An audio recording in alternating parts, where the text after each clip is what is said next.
మనసారి transfer చేశారు. ఇవాళ మాకు అందరు రాజకీయ నాయకులకి ఉద్యోగస్తులకి ఒప్పుడు కుటుంబ సమస్యలో ఉంటుంది.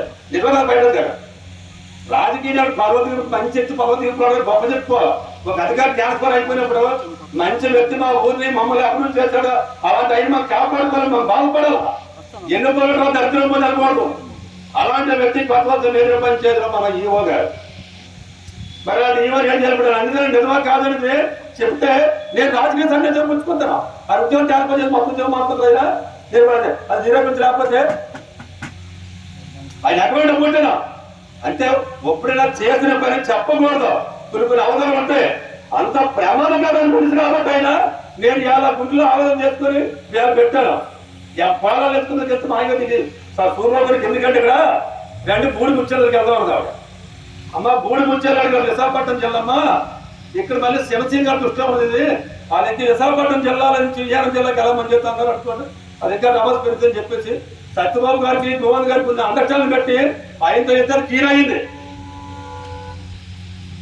అంత ఆగాదు నా గుడిలో ఉంది కాబట్టి ఇవన్నీ అడుగుతాను. నాకు ఇవాళ గ్రామ సభ చెప్పడం కనుక ఏమో చెప్పాలండి. నాకు సూర్యబాబు రూపాయి ఇవ్వలేదు అని చెప్పాలండి. నేను ఊరుకుందాం. చంద్రబాబు నాయుడు గారు ఇల్లే కట్టనే లేదు, మీ ఇల్లు పెద్ద లెక్కేటండి. అదే సార్ అందుకే అడుగుతున్నా.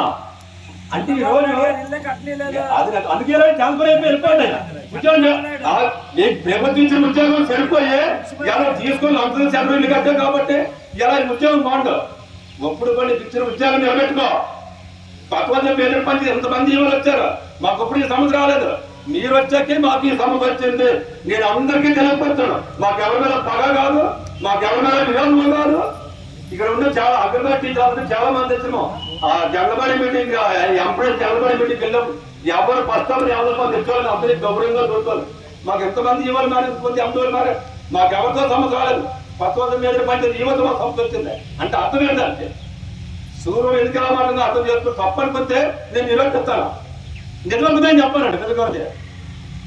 దయచేసి పొరపాటు ఇంకెవరైనా సరే ప్రతి డిపార్ట్మెంట్ లో ఉన్నాయి కాబట్టి ఇప్పుడు గుర్తయితే సచివాలయం డిపార్ట్మెంట్ అని కరెక్ట్ గా కేర్గా నేరుగా క్యారెక్ట్ గా లేవు.